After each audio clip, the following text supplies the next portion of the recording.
जेंग चाओ और चाइडोंग अभी कुछ ही समय पहले सेकंड टियर के इनिशियल स्टेज में पहुंचे थे।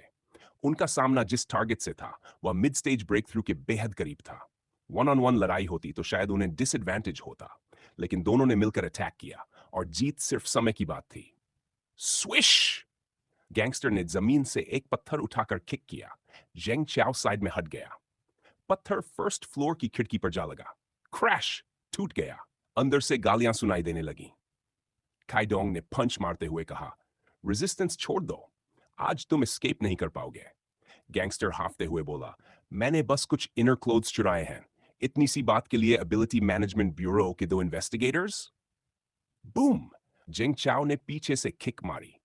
गैंगस्टर फ्लावर गार्डन में जा गिरा। हमारे लिए मैटर ये नहीं कि तुमने क्या चुराया, लॉ ब्रेक किया है तो अरेस्ट होगा। Hostage attempt. गैंगस्टर अचानक उठकर दौड़ा। उसने कॉरिडोर से अभी निकली एक मदर को देख लिया। बच्चा उसकी गोद में था। वह हॉस्टेज बनाने की कोशिश में उसकी तरफ झपटा। आह! महिला डर से चीख उठी। चिंगचाओ और काइडोंग के चेहरे बदल गए। वे दौड़े, लेकिन रिएक्शन में एक फ्रैक्शन की देरी हो चुकी थी। तभी एक लंबी आकृति आसमान से गिरी। Werewolf form. वह गैंगस्टर और मदर के बीच खड़ा हो गया। महिला फिर चीखी, अगर गोद में बच्चा न होता तो शायद बेहोश हो जाती। डरिए मत, आप कॉरिडोर में वापस चली जाइए। महिला ने राहत की सांस ली और तुरंत पीछे हट गई।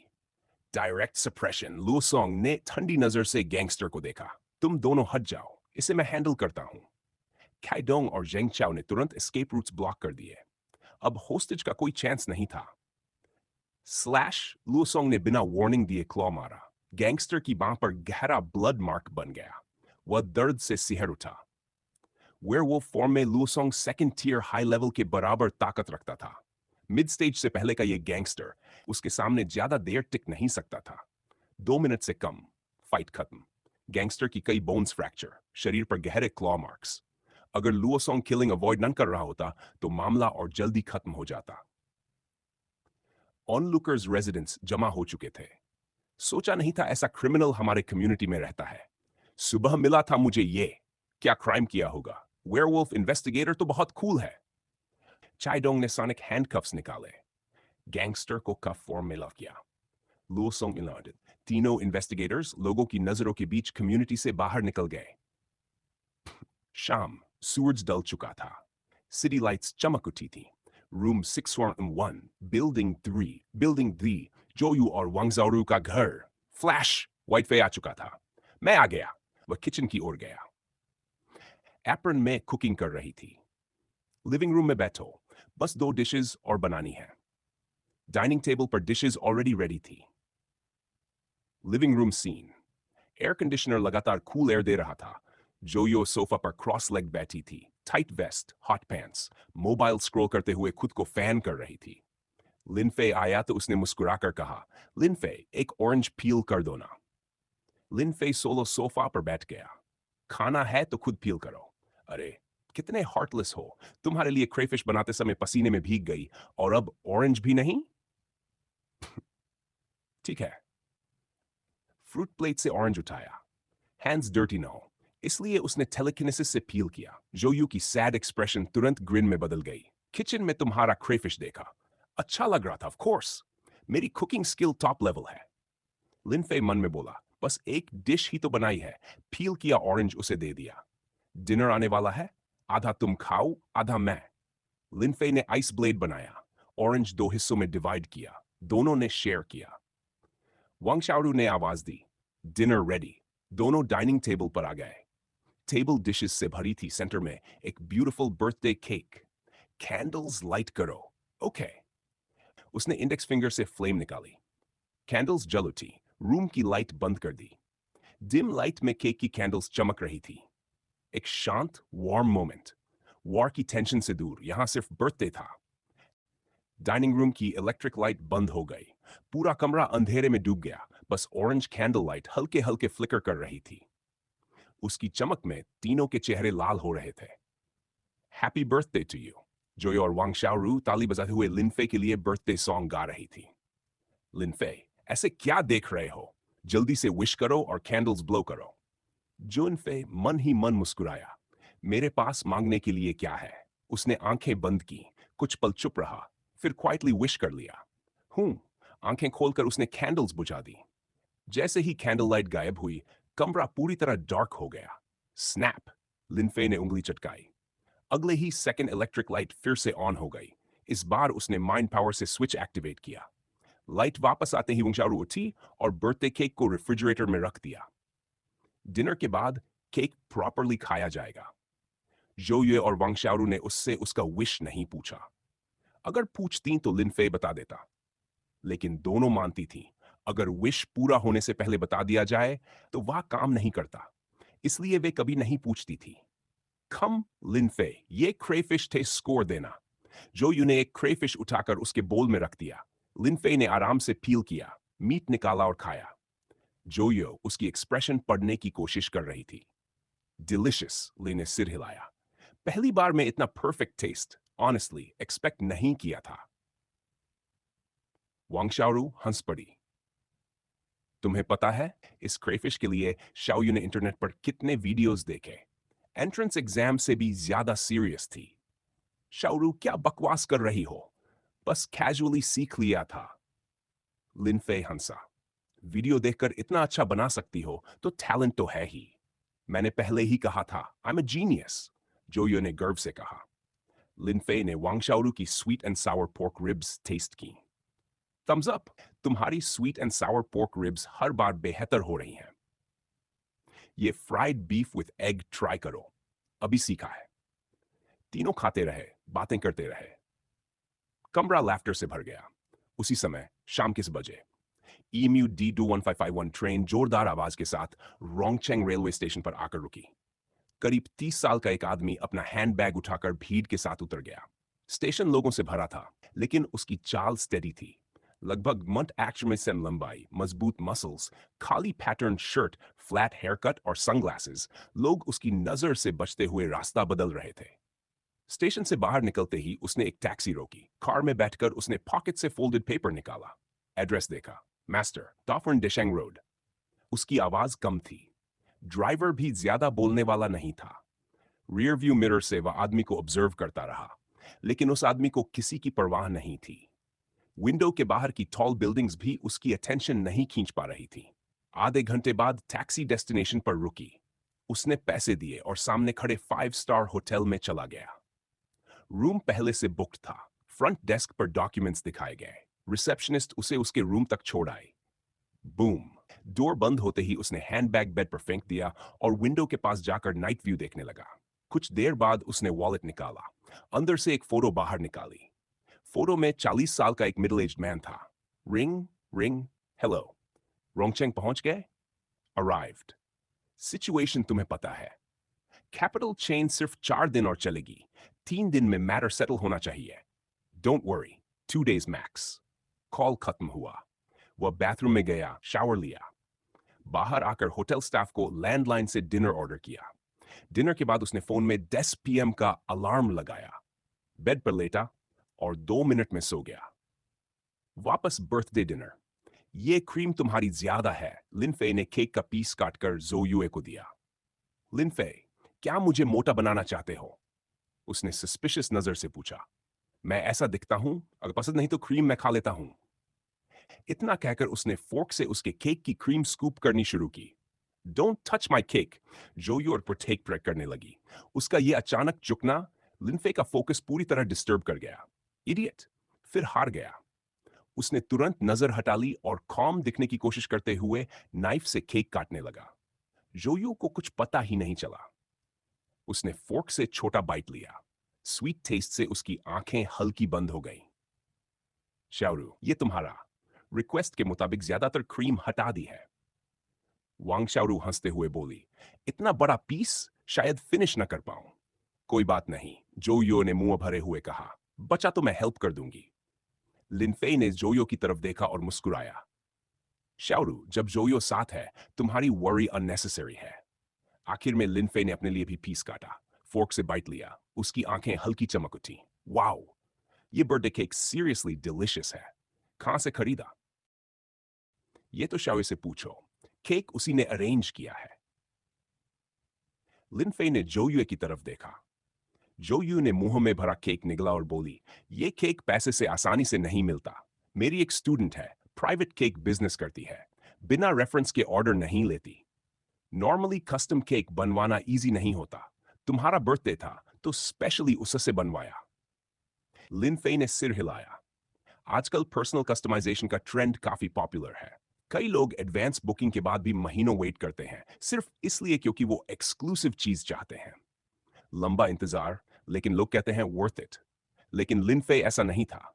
शॉपिंग के लिए 1 घंटे से ज्यादा वेट, इम्पॉसिबल। रिजर्वेशन 3 दिन से ज्यादा, कैंसिल। वेटिंग रेंज क्रॉस होते ही ऑप्शन चेंज। केक खत्म हुआ।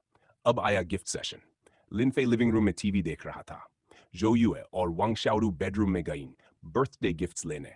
कुछ देर बाद दोनों वापस आईं। सोफा पर उसके पास बैठकर गिफ्ट्स उसे थमा दिए। थैंक यू, जल्दी खोलो, देखो पसंद आता है या नहीं।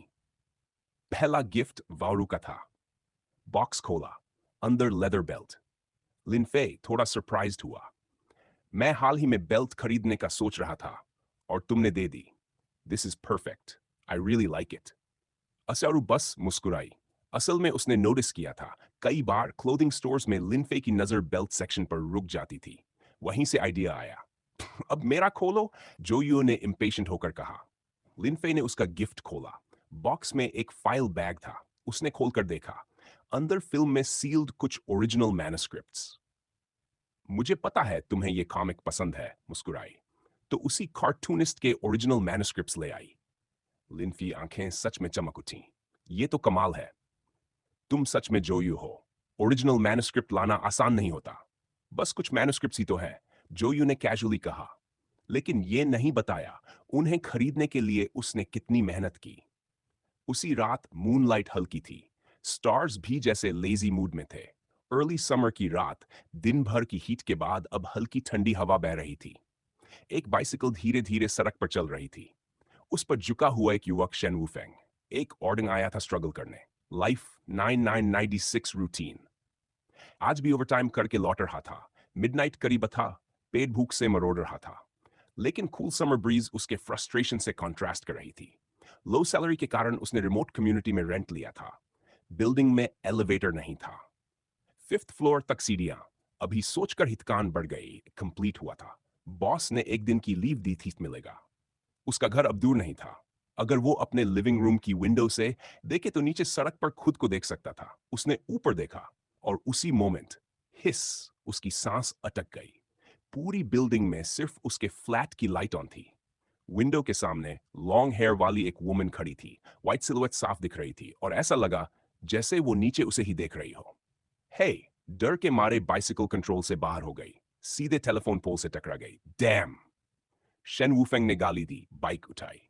बॉडी में दर्द था, पर उसने तुरंत ऊपर देखा। वो उसका ही घर था, लाइट ऑन थी, वुमन अब भी विंडो पर थी। और फिर उसने धीरे से सिर घुमाया, सीधे नी उसकी तरफ देखा।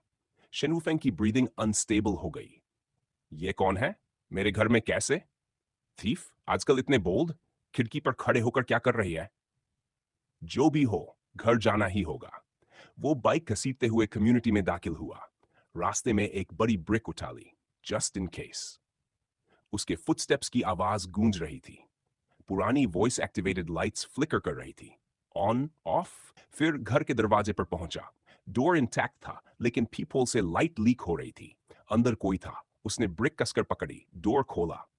तेजी से लिविंग रूम की तरफ देखा। विंडो के सामने व्हाइट ड्रेस पहने वुमन खड़ी थी। बैक उसकी तरफ। डोर की आवाज सुनकर वह धीरे धीरे मुड़ी। फ्रीज हो गया। ब्यूटी! वो वुमनाइजर नहीं था, लेकिन उस मोमेंट उसकी नजर हट नहीं रही थी। Delicate long hair, elegant aura, glasses के पीछे चमकती आंखें। उसकी सिंगल लाइफ के सारे नर्व्स सडनली एक्टिवेट हो गए। Are you mister Shen? उसकी आवाज सॉफ्ट थी। शेन वुफेंग को होश आया। Ah, yes I am. And you are? मेरा सरनेम चिन है। उसने हल्का सिर झुकाया। कल मैंने आपसे हाउस रेंट के बारे में बात की थी। डिपॉजिट भी दे दिया था। कल? शेन वुफेंग कंफ्यूज्ड हो गया। लेकिन कल तो जो देखने आया था वो एक मैन था। वो मेरा दोस्त था। असल में हाउस मैंने रेंट किया है। महिला ने धीरे से कहा। मैं आपका इंतजार कर रही थी ताकि सिचुएशन क्लियर कर सकूं। अब आप आ गए हैं। मैं सोने जा रही हूं। Good night. इतना कहकर वह बेडरूम में गई और दरवाजा बंद कर लिया। शेन वूफेंग लिविंग रूम के बीचों बीच खड़ा रह गया, अब भी आधा कंफ्यूज्ड। उसने खुद को समझाते हुए सोचा, कल जो आदमी आया था, कम बोलने वाला, सुस्त आंखों वाला, 3 महीने का रेंट देकर चला गया, वो कह रही है वो उसका फ्रेंड था? पता नहीं, वाइब कुछ और ही लग रही है। तभी घुटने का दर्द फिर से तेज हुआ। उसने नीचे देखा, फिर सामने दीवार के बड़े मिरर में खुद को, बिखरे बाल, शोल्डर बैग तिरछा लटका हुआ, लेफ्ट हैंड में की, राइट हैंड में गंदी ब्रिक जो अब फर्श पर गिर रही थी, जीन्स फटी हुई, घुटना छिला हुआ। ये हालत लेकर पहली इंप्रेशन दी है मैंने। वो कड़वा सा हंसा। अब उसी के साथ रूममेट बनना है, ग्रेट। 10 मिनट बाद, हाय, टेलीफोन पोल से टकराना मजाक नहीं था।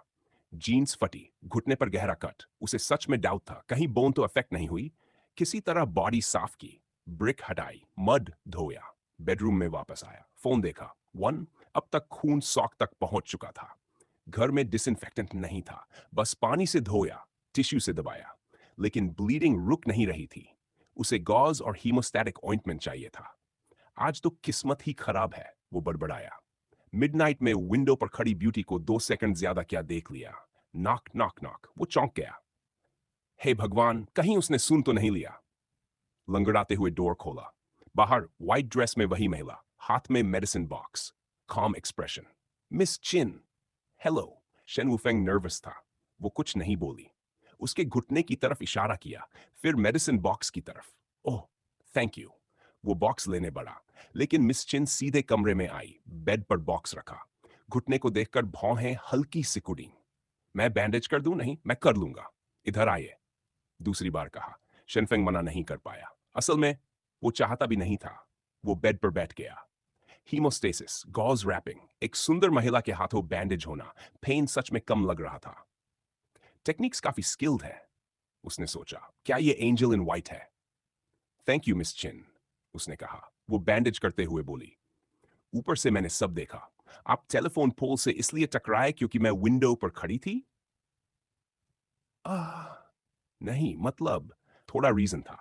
रात में अचानक विंडो पर कोई वुमन दिखे तो आप समझती हैं। वो खुद ही ऑकवर्ड हो गया। मिस चिन ने बस हल्का कहा, फिर उसने सिर उठाकर उसकी आंखों में देखा। मिस्टर शेन, एक फेवर करेंगे? हाँ कहिए। वो उसकी आंखों में सीधे देखते हुए बोली, मेरे यहां रहने की बात प्लीज किसी से मेंशन मत कीजिए। हाँ, प्लीज किसी से मत कहिए। उसी मोमेंट उसकी आंखों में हल्की पेल गोल्डन लाइट चमकी। शेन वूफेंग की आंखों की चमक गायब हो गई। फ्लैट टोन में बोला, मैं मिस चिन के रहने की बात किसी से मेंशन नहीं करूंगा। Thank you. उसकी आंखों की लाइट गायब हो गई। वो मेडिसिन बॉक्स लेकर अपने कमरे में चली गई। सेकंड बाद कुछ सेकंड ब्लिंक किया, जैसे कुछ हुआ ही न हो। नीच बैंडेज नहीं देखा। मिस चिन सच में अच्छी लड़की है। अपने कमरे में चिंशियू बेड पर गिर गई। सीलिंग देखते हुए बुदबुदाई, रोंगचेंग सुपर पावर एडमिनिस्ट्रेशन ब्यूरो की डायरेक्टर शे यूरोंग अब Tier 4 प्रैक्टिशनर बन चुकी है। मैं यहां तक एस्केप कर आई हूं। ऑर्गेनाइजेशन अब यहां ओपनली चेस करने की हिम्मत नहीं करेगा। एक टॉल आदमी, कम से कम 1 feet height, short flat hair cut, black pattern shirt, मजबूत मसल्स, फेस पर सनग्लासेस। वो एक लाइवली बार में दाखिल हुआ। सर्विस स्टाफ उसे प्राइवेट रूम तक लेकर गया। अंदर एक बॉल्ड मस्कुलर आदमी 2 विमेन के साथ बैठा हंस रहा था। पैटर्न शर्ट वाले आदमी को देखते ही उसने महिलाओं को इशारा किया। वे बाहर चली गई। अब कमरे में सिर्फ दोनों। बॉल्ड आदमी बोला, हाउ विलेज? तुमने कहा था चाइना में फ्यूचर नहीं है। 10 साल पहले रोंगचेंग छोड़कर चले गए थे। अब अचानक वापस क्यों? कमरे में साइलेंस गहरा गया और एटमॉस्फेयर बदल गया। पैटर्न शर्ट पहने होकुन सोफा पर बैठ गया। वो हंसते हुए बोला, सोचा नहीं था बचपन में जिसे गांव की लड़कियां नंगा करके पीती थीं, वो होपेंग आज क्लब का ब्रदर बन जाएगा। होपेंग का चेहरा तुरंत काला पड़ गया। पुरानी बातें मत छेड़। कौन है जिसका बचपन क्लीन हो? गाली मत दिलवा मुझसे। होकुन मुस्कुराना बंद कर दिया। उसने पॉकेट से एक फोटो निकाली और आगे बढ़ाई। मैं इस बार चाइना किसी को ढूंढने आया हूं। रोंगचेंग में तुम्हारे कॉन्टैक्ट्स हैं, मेरी मदद करो। होपेंग ने फोटो देखी। लंबे बालों वाली एलिगेंट और खूबसूरत महिला। वो सीटी बजाते हुए बोला, सुंदर है, क्यों ढूंढ रहे हो? क्यों, ये जानने की जरूरत नहीं। काम हो गया तो 1 मिलियन दूंगा। हो पेंग ने ग्लास से शराब की गूंथ ली। रोंगचेंग छोटा नहीं है, 1.2 मिलियन लगेंगे, 200,000 एडवांस अभी। ठीक है। हो कुन ने बिना बार्गेन किए फोन से 200 ट्रांसफर कर दिए, कुछ एक्स्ट्रा इन्फॉर्मेशन भी दे दी। फिर वो उठकर चला गया। दरवाजा बंद होते ही हो पेंग ने अपने लोगों को कॉल कर दिया। एक लड़की ढूंढनी है, फोटो भेज रहा हूं, काम सीरियस है। उसी रात बाथरूम का डोर खुला। वांगशारू शावर लेकर बाहर आई। देर हो रही है, तुम दोनों रेस्ट करो, उसने लिविंग रूम में मूवी देखते और जोयो से कहा। लिनफे जवाब देने ही वाला था, फिर फ्रीज। आज वांगशारू ने silk black suspender night dress पहनी थी, पतली स्ट्रैप्स, सफेद बाहें खुली हुई, स्कर्ट घुटनों से ऊपर, कॉलर डिजाइन ज्यादा नहीं पर झुकने पर गहराई दिखे। लिनफे की नजर एक पल को अटक गई। वांगशारू ने हल्की शर्म से ड्रेस को उंगलियों से खींचा। जोयो मुस्कुराई, कैसी लगी पजामास? मैंने चूज की है। लिनफे तुरंत संभला, बहुत सुंदर है, तुम्हारा टेस्ट अच्छा है। वो तो है, जोयो ने गर्रू हंसी, समर में ये स्टाइल ज्यादा कंफर्टेबल है। चलो मैं चलता हूं, जोयो, मूवी बंद करो और शावर लेकर सो जाओ। ठीक है, बाकी नेक्स्ट टाइम देखेंगे। गुड नाइट कहकर लिनफे स्पेस टेलीपोर्ट से पिंगान गार्डन अपने घर लौट गया। अगली सुबह नॉर्थ डिस्ट्रिक्ट रोंगचेंग फेंग नींद से उठा। अजीब बात, देर से सोया था, फिर भी जल्दी उठ गया और बॉडी स्टिफ भी नहीं थी। सबसे बड़ी बात, घुटने का दर्द गायब। उसने घोली, वो शॉक में रह गया। वूंड पर क्रस्ट बन चुका था। Healing almost complete. ये ऑइंटमेंट कमाल की थी, प्राइस सस्ती नहीं होगी। तभी स्टोमक जोर से गड़गड़ाया। वो बाहर आया, किचन में हल्के से एग्स फ्राई किए, 2 बोल राइस खाया, फिर भी भूख पूरी नहीं गई। फूड खत्म था। चलो बाहर चलते हैं, फ्रेश कपड़े पहनकर वो निकल गया। उसी वक्त पिंक पजामाज में चिंशियू कमरे से निकली। बाथरूम की ओर जाते हुए बुदबुदाई, हीलिंग ऑइंटमेंट असरदार है, लेकिन साइड इफेक्ट है। ये बॉडी की एनर्जी बहुत कंज्यूम करता है, सिर्फ राइस और स्क्रैम्बल्ड एग से काम नहीं चलेगा। सुबह 70 AM रोड पर रश आवर, लोग भाग रहे थे। व्हीकल्स की एंडलेस स्ट्रीम। शेन वुफेंग आज छुट्टी पर था। वो आराम से चल रहा था। ब्रेकफास्ट स्टॉल पर रुका, कई बड़े मीट बन्स खाए, सोय मिल्क पी, फिर extra buns, fried dough sticks, soy milk pack करवाया। मिस चिन ने मेरी हेल्प की, थैंक्स तो बनता है। घर लौट कर, मिस चिन, आपके लिए ब्रेकफास्ट लाया हूं, खाएंगी? चियू टीवी से नजर हटाकर मुस्कुराई। Thank you mister Shen. दोनों डाइनिंग टेबल पर बैठे। उफेंग बोला, कम्युनिटी से बाहर दाई तरफ स्टॉल लगता है, रोज सुबह मिलता है। आपको ब्रेकफास्ट चाहिए हो तो वहीं मिल जाएगा। चिंशियू ने हल्की मुस्कान के साथ सिर हिलाया, लेकिन उसकी आंखों में एक पल के लिए गहरी सोच चमकी। उसे पता था, हो कुन रोंगचेंग पहुंच चुका है, चेस अभी खत्म नहीं हुआ। थैंक यू, चिंशियू ने सिर हिलाकर कहा। आप आराम से खाइए, मैं अपने कमरे में जा रहा हूं, शेन वुफिंग बोला और वापस अपने कमरे में जाकर कंप्यूटर ऑन कर दिया। चिंशियू ने बीन पेस्ट भरा बन का एक कौर लिया। वाकई स्वादिष्ट है। उसके चेहरे पर हल्की सच्ची मुस्कान आ गई। सालों से ऑर्गेनाइजेशन में रहने के दौरान उसे ऐसे आराम से बैठकर ब्रेकफास्ट करने के मौके बहुत कम मिले थे। ये साधारण सा पल उसे लगभग भूल चुका एहसास वापस दिला रहा था। दोपहर, लिनफे का घर तेज धूप पर्दों की दरार से होती हुई लिनफे के चेहरे पर पड़ी। वो नींद से उठा, क्लॉक देखी, दोपहर। कल रात जोयो और वांगशारू के घर से लौटते लौटते 9 बजे हो गए थे। शावर, फिर मोबाइल स्क्रॉल और देखते देखते 2 बजे। मोबाइल सच में डेंजरस है। 12 बजे के बाद बेड में फोन यूज नहीं करूंगा। सेल्फ रिव्यू करते हुए वो बाथरूम गया। लिविंग रूम में चीसे हुआ और तीनों लिटिल स्पैरोज टीवी देख रहे थे। पहले टीवी पर दिख चुके थे, इसलिए आज बाहर नहीं निकले। चीसे हुआ ने पूछा, लिनफे आज इतनी देर से क्यों उठे? सिक तो नहीं? उसे याद था, जब भी लिनफे सिक होता, देर से उठता। सच कहें तो चीसे हुआ को बीमारी से ज्यादा डर था जोयो के फिर घर में डेरा डाल देने का। तब टीवी नॉर्मल तरीके से देखना मुश्किल हो जाता था। मैं सिक नहीं हूं, बिल्कुल ठीक हूं, फिर इतनी देर? कल लेट तक दोस्तों के साथ था, फिर घर आकर भी देर तक जागा। थैंक्स कंसर्न के लिए। वो किचन में लंच बनाने चला गया। स्पैरो बॉस बोला, ट्विटर लेट नाइट बॉडी के लिए खराब है। दूसरे दोनों स्पैरोज ने पंख फड़फड़ाए, हम लेट नाइट नहीं करेंगे। First town world channel. World channel खुलते ही टियर 3 पीक इन्वेस्टिगेटर्स अंदर घुसे। उधर से पिग हेड भी, दोनों आमने सामने। लेकिन ऊपर से अटैक का ऑर्डर नहीं था, इसलिए बस कन्फ्रंटेशन। बाहर बाय मोयन शांत खड़ा था। एक टियर 3 पीक इन्वेस्टिगेटर बाहर आकर रिपोर्ट देता है। बाय मोयन बोला, एनिमी मूव नहीं करेगा तो हम भी नहीं, गार्ड करो। उधर स्पिरिट वर्ल्ड साइड पर जूई भी यही फैसला लेता है। ह्यूमंस जल्दबाजी नहीं कर रहे, हम भी वेट करेंगे। और पूरा दिन बिना बड़े कॉन्फ्लिक्ट के निकल गया। लंच के बाद बेल लिन फे डिशेस टेलीकिनेसिस से धो रहा था जब फोन बजा। Caller ID. लिन फे थोड़ा सरप्राइज्ड हुआ। आखिरी बार उसने कॉल तब किया था जब कार एक्सीडेंट में लगभग मर गया था और उसकी वाइफ हुआंग जिंगसी ने हेल्प के लिए कॉल किया था। हेलो, क्या हुआ? मिस्टर लिन, एक मैटर रिपोर्ट करना है। शाओचुआंग की आवाज सीरियस थी। बोलिए। नॉर्थ डिस्ट्रिक्ट में जो कम्युनिटी आपने खरीदी थी वहां प्रॉब्लम हो गई है। क्या हुआ? रेंट आपने बहुत रीजनेबल रखा था, इसलिए पूरा कम्युनिटी जल्दी रेंट पर चला गया। लेकिन एक हफ्ते से लिशन फॉरेस्ट से बड़ी संख्या में टिम्बर वोल्व्स निकलकर आउटस्कर्ट्स में घूम रहे हैं। नॉर्थ डिस्ट्रिक्ट के सबर्बन एरियाज में पैनिक है। रेजिडेंट्स अनसेफ फील कर रहे हैं। कई लोग रेंट रिफंड मांग रहे हैं। लिन फे के दिमाग में तुरंत तस्वीर साफ हो गई। रिफंड मांगने वालों को पैसा वापस दे दीजिए।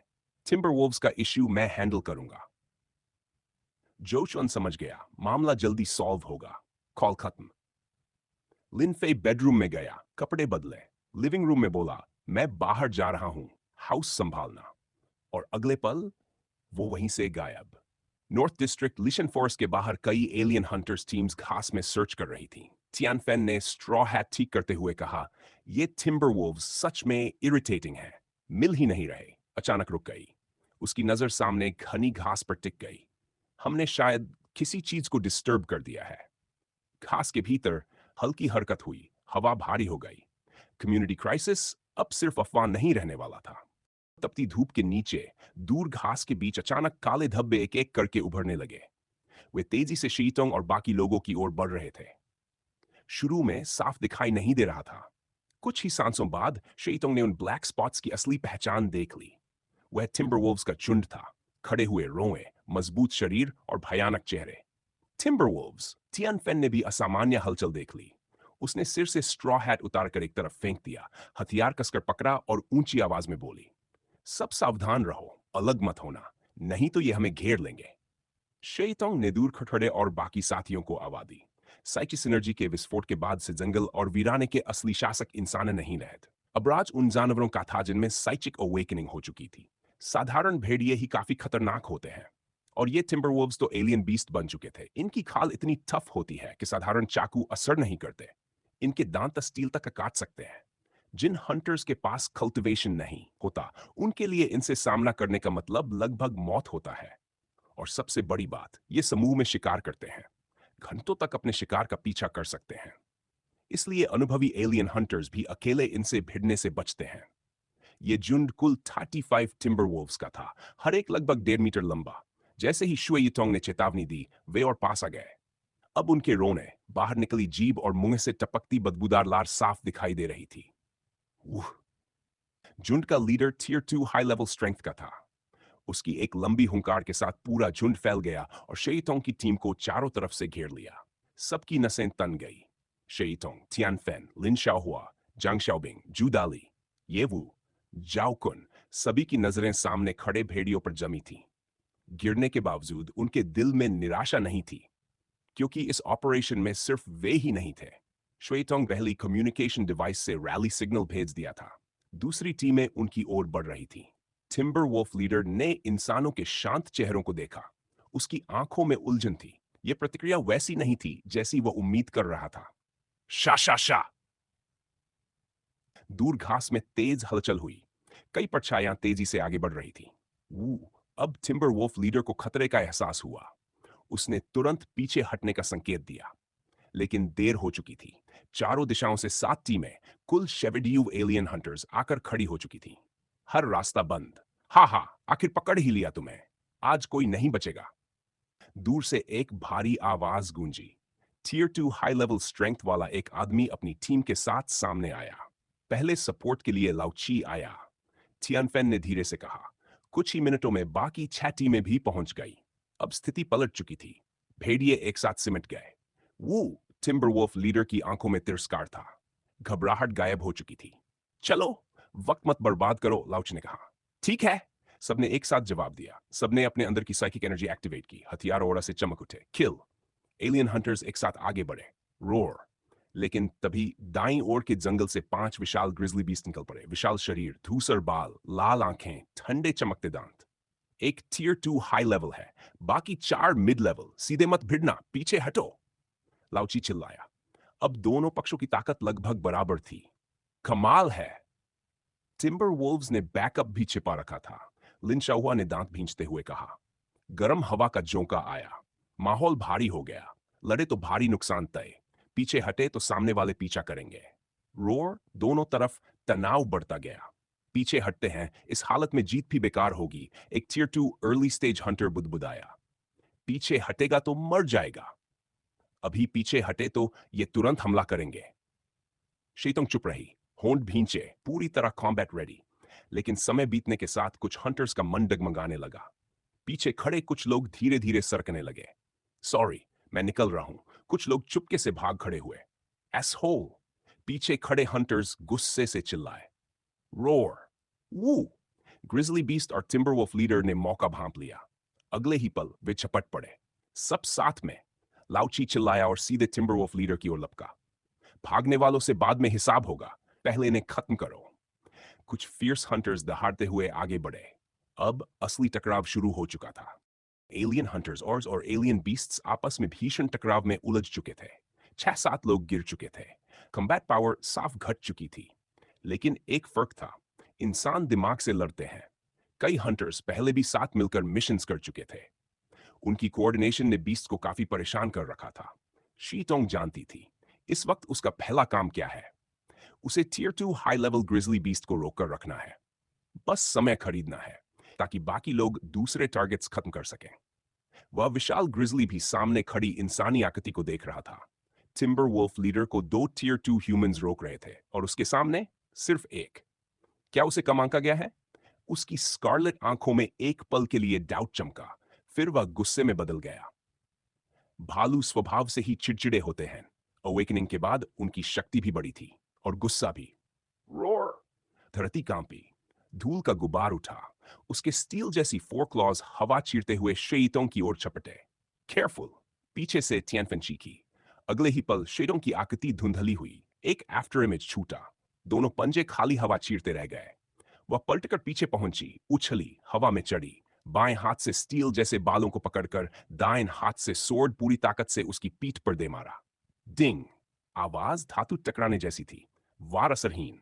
वह तुरंत पीछे हट गई। रोर! ग्रिजली ने पलटकर उसे देखा, आंखों में तिरस्कार। Skin metallisation. शेतों ने तुरंत निष्कर्ष निकाला। यह प्रॉब्लम है, उसने मन ही मन सोचा। उसी समय नॉर्थ डिस्ट्रिक्ट के ऊपर आसमान में एक आकृति उड़ रही थी। लिनफे। हंशुए, सुना है टिम्बरवुल्व्स नॉर्थ डिस्ट्रिक्ट के बाहर दिख रहे हैं। उनके यूजुअल कोऑर्डिनेट्स है तुम्हारे पास? उसने मुस्कुराकर पूछा। आज तुम्हें क्या हो गया? ऐसे छोटे कामों में कब से दिलचस्पी लेने लगे? अगर मेरी प्रॉपर्टी खतरे में न होती तो, लिनफे ने मन में बुदबुदाया। बस सोचा थोड़ा यूजफुल बन जाऊं, उसने कैजुअली कहा। कुछ ही देर में कोऑर्डिनेट्स मिल गए। लिनफे हवा में रुका, कोऑर्डिनेट लोकेटर निकाला, नंबर डाले, दिशा सेट। अगले ही पल बूम, सोनिक बूम के साथ वह हजारों मीटर दूर निकल चुका था। नीचे बैंग, ग्रिजली के पंजे से टकराकर वीटोंग पीछे उछली। जमीन पर गड्ढा बन गया। दूर से चीख आई, सेव मी। एक हंटर को टिम्बरवुल्फ ने गिरा दिया था। उसका हाथ दांतों में फंसा था। शुईतोंग तुरंत चपटी, सोर्ड सीधा पेट में। भेड़िया घायल होकर पीछे हटा। पीछे, सावधान, घायल हंटर ने कमजोर आवाज में कहा। शीतोंग ने खतरा महसूस किया। वह दाईं ओर लुढ़की। रिप! कपड़ा फटा। खून की धार फूट पड़ी। उसकी कमर पर गहरा घाव। उसने इंस्टिंक्टिवली जेब में हाथ डालना चाहा, लिनफे दिया हुआ रेड ऑइंटमेंट, लेकिन ग्रिजली मौका देने वाला नहीं था।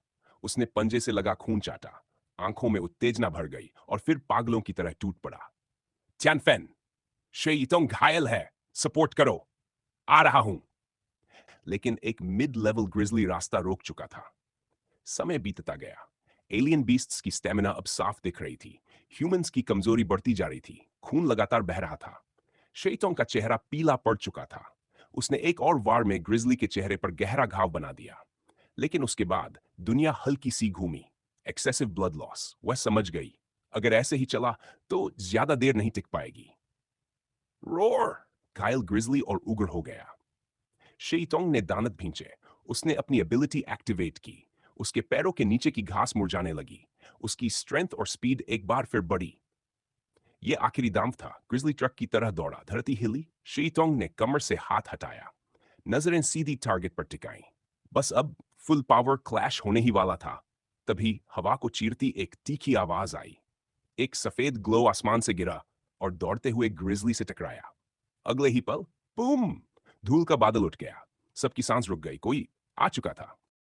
तेज रफ्तार से दौड़ता ग्रिजली बीस्ट अचानक प्रकट हुई, सफेद रोशनी से सीधा टकराया और जमीन पर धड़ाम से गिर पड़ा। वह कई बार लुढ़का, फिर रुक गया। रोर! वह झटके से उठा, सिर झटकते हुए चारों ओर देखने लगा। शेइतोंग की नजर घास पर बिखरे छोटे छोटे बर्फीले क्रिस्टल्स पर पड़ी। आइस! उसने धीमे से कहा। उसी पल आसमान से एक आकृति नीचे उतरी और ग्रिजली के सामने खड़ी हो गई। मिस्टर लिन! श्वेइतोंग की आवाज में साफ राहत थी। लिन फे पीछे मुड़ा, मुस्कुराया।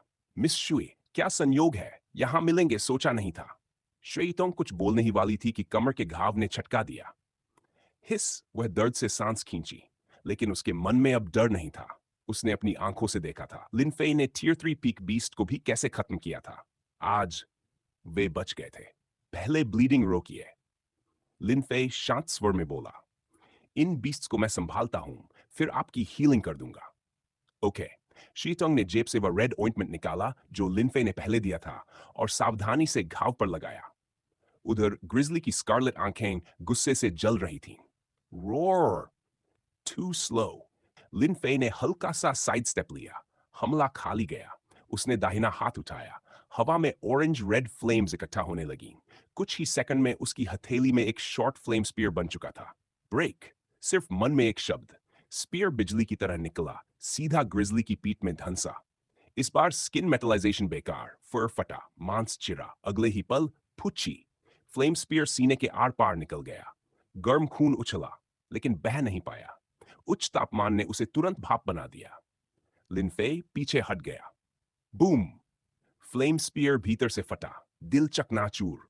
सीने में बड़ा छेद। ग्रिजली की आंखों की रोशनी बुझ गई। फफ! विशाल शरीर जमीन पर गिर पड़ा। जिस बीस्ट ने अभी कुछ मिनट पहले शुई को निराशा में धकेल दिया था, वह अब निर्जीव पड़ा था। पास खड़ी शीतोंग ने लंबी सांस छोड़ी। उसने मैदान की ओर देखा। बाकी हंटर्स अभी भी लड़ रहे थे, लेकिन उनके चेहरों पर शॉक साफ था। लिन फे ने पूरा बैटलफील्ड स्कैन किया। अगले ही पल उसके सामने दर्जनों छोटे फ्लेम्स प्रकट हुए। उसने परसेप्शन फैलाया। हर टारगेट लॉक, स्नैप, उंगलियां चटकाई। फ्लेम्स आसमान में उछले, उड़ते हुए स्पीयर में बदले। अगले 30 सेकंड डेवस्टेशन। हर स्पीयर सटीक, हर strike lethal. Boom boom boom, लगातार एक्सप्लोजन्स। हीट वेव से पास खड़े हंटर्स पसीने में भीग गए। कुछ ही पलों में सन्नाटा। सभी टिम्बरवोल्व्स खत्म, बाकी ग्रिजलीज भी। घास हवा में सरसराई। एलियन हंटर्स स्तब्ध खड़े थे। कुछ मिनट पहले वे मौत के कगार पर थे। अब सब खत्म। लिन फे ही टोंग कर देता हूं, प्लीज। उसने सिर हिलाया। लिनफे की बाईं हथेली में सफेद प्रकाश चमका। Life ability activate. सिर्फ 6-7 सेंटीमीटर की दूरी पर हाथ रखा। व्हाइट ग्लो ने घाव ढक लिया। 10 सेकंड बस। फटी त्वचा जुड़ गई, खून रुक गया। त्वचा फिर से साफ। लिनफे ने एबिलिटी हटाई। कैसा लग रहा है? शुइटोंग सच में चकित थी। बहुत अच्छा। Thank you mister Lin, welcome. फिर वह हल्का गंभीर हुआ। मिस शुए, पैसे कमाना ठीक है, लेकिन जब सिचुएशन अनकंट्रोलेबल लगे, पीछे हटना चाहिए। लाइफ सबसे इंपॉर्टेंट है। श्वेतों ने गंभीरता से सिर हिलाया। समझ गई, मैं चलता हूं। ये बीस्ट्स आप नहीं लेंगे? लिनफे ने आसपास घायल हंटर्स को देखा। नहीं, तुम लोग डिसाइड करो। अगले ही पल वह आसमान में उठ गया। तेजी से रोंगचेंग सिटी की ओर उड़ गया। श्वेतोंग उसकी जाती जाती हुई आकृति देखती रही। वह समझ गई थी, आज जो बीस्ट्स गिरे थे, वो सिर्फ जीत नहीं थे, वो गुडविल थी। टियानफेन पास आई। ओल्ड ची पूछ रहा है, इन बीस्ट्स का क्या करें? शुइटोंग ने शांत स्वर में कहा, मिस्टर लिन ने देखा कि हमने लोग खोए हैं, इसलिए ये हमें दे गए, ताकि हम खाली हाथ न लौटें। टियानफेन ने राहत की सांस ली। आज तो सच में बच गए। शुइटोंग ने दूर पड़े ग्रिजली की लाश की ओर देखा। अगली बार इतनी किस्मत नहीं होगी, तैयारी बेहतर करनी होगी। हवा चली, जंगल फिर शांत हो गया। सफेद रोशनी चमकी। लिनफे अपने घर में प्रकट हुआ। चिसुआ और लिटिल स्पैरोज तुरंत उसके पास आ गए। लिनफे ने सिर हिलाया और सीधे स्टडी रूम की ओर चला गया। जेब से मोबाइल निकाला, जोशाओचुआन को वीचैट पर मैसेज भेजा। नॉर्दर्न एरिया के वुल्फ पैक का इश्यू सॉल्व हो चुका है। मैसेज भेजकर उसने कंप्यूटर ऑन किया। आज वह वही स्टैंड अलोन गेम खेलने वाला था जो काफी समय से पेंडिंग था। Ding dong. डेस्क डेस्क पर रखा फोन बजा। वॉइस फे ने प्ले किया। लिन फे, कल सैटरडे है। हमारे बॉस का बर्थडे है। जिम में पार्टी होगी। उन्होंने मुझे कॉल करके कहा है कि तुम्हें भी तुरंत रिप्लाई टाइप किया। नो। मैसेज भेजते ही वीडियो कॉल। लिन फे ने एक्सेप्ट किया। स्क्रीन पर जोयो का चेहरा उभरा। लिन फे, ऐसे सीधे मना मत किया करो। मैं तुम्हारे बॉस को जानता भी नहीं। उनके बर्थडे में क्यों जाऊं? जोयो ने होंठ भींचे। लेकिन तुम मुझे तो जानते हो। उस दिन जब तुमने जिम का ट्रबल सॉल्व किया था, बॉस तुमसे मिलना चाहते थे। अब उन्होंने स्पेशली बर्थडे के लिए बुलाया है। कंपनी में सबको पता है कि मैं तुम्हारी गर्लफ्रेंड हूं। अगर मैं तुम्हें नहीं बुला पाई तो बहुत एम्बैरेसिंग होगा। प्लीज लिनफे। लिनफे थोड़ी सहलाने लगा। सोच रहा था। तभी जोए ने कैजुअली कहा, सुना है इस बार बर्थडे पार्टी के डिशेस कई बड़े होटल्स के शेफ बना रहे हैं। फूड के फ्लेवर्स की तो गिनती नहीं। लिनफे का हाथ रुक गया। हल्की खांसी। हूं। हुए, इतने सालों की फ्रेंडशिप है। तुमने बोल दिया तो हेल्प करनी पड़ेगी। प्रॉमिस? पलटना मत। प्रॉमिस? कल कितने बजे आऊं? शाम 5 बजे हमारे घर आ जाना। वहीं से जिम चलेंगे। ठीक है। अब मैं गेम खेलने जा रहा हूं। कॉल खत्म। वाइटैलिटी जिम के चेयरमैन की birthday party. Tough business partners सब इनवाइटेड। लिनफे टाइम देखकर स्पेस टेलीपोर्ट से जोयो के घर पहुंचा। लेकिन दोनों अभी तैयार हो रही थीं। वह लिविंग रूम के सोफा पर बैठकर वेट करने लगा। गर्ल्स और रेडी होने का समय। कहानी वही। कुछ देर बाद वांग शाओरू बाहर आई। आज वह अलग लुक में थी। Black shirt style thin long sleeve top, sleeves और कॉलर बोन के पास हॉलो डिजाइन। क्लोथ्स की कर्व साफ उभर रही थी। नीचे ब्लैक फ्लोरल स्कर्ट, नी से थोड़ा ऊपर। व्हाइट लेग्स पर black silk stockings. Red sole वाली black high heels. Hair ponytail में। लुक डिग्नफे कुछ सेकंड चुप रह गया। वांग शाओरू ने हल्की मुस्कान दी। फिर बाहर आई। Black short sleeve chiffon dress, shoulder से चेस्ट तक open neckline design. Inside, faint black strap visible. Waist per belt, bow knot. Layered skirt effect. Knee length. Slender white legs. Black fishmouth high heel sandals. Herod styled, straight curly mix. Silver necklace. Delicate earrings. दोनों साथ खड़ी हुई। सच में stunning. वे कुछ extra seconds तक देखता रहा। जो यू और वांग शाओरू ने नोटिस किया। दोनों के चेहरे पर हल्की सीक्रेट खुशी। जो यू आगे आई। लिनफे, बहुत इंतजार का नॉर्मल हुआ। फ्रूट प्लेट से स्ट्रॉबेरी उठाई। नहीं, ज्यादा नहीं। मुस्कुराई। कैसी लग रही हैं हम? लिनफे ने स्ट्रॉबेरी निगली। अच्छी लग रही हो। क्लोथ्स तुम दोनों पर सूट कर रहे हैं। दोनों के चेहरे और खिल उठे। लिनफे समझ नहीं पाया। इतनी खुशी किस बात की? उसने पूछा, आज क्या स्पेशल है? सिर्फ बर्थडे पार्टी है ना? इतनी तैयारी क्यों? वांग शाओरू ने समझाया, आज रोंगचेंग के दूसरे जिम्स के लोग भी आएंगे। हमारे जनरल मैनेजर ने वीचैट ग्रुप में कहा है, गर्ल्स को अच्छे से ड्रेसअप होना है। दूसरे जिम्स से कंपेयर नहीं होना चाहिए। जो ने हंसकर कहा, अगर सिस्टर वांग आइडिया न देती तो मैं इतना टाइम स्पेंड नहीं करती। लिन फे ने खुद को देखा। Simple slacks. मैं ऐसे ही चलूं तो चलेगा? वांग शाओरू बोली, परफेक्ट है। जो यू हंसी, अगर तुम सूट पहन लो तो अजीब लगेगा। ऐसे ही ठीक हो। लिनफे ने हल्का सा कंधे उचकाया। ठीक है, चले? तीनों तैयार थे। बर्थडे पार्टी अब इंटरेस्टिंग होने वाली थी।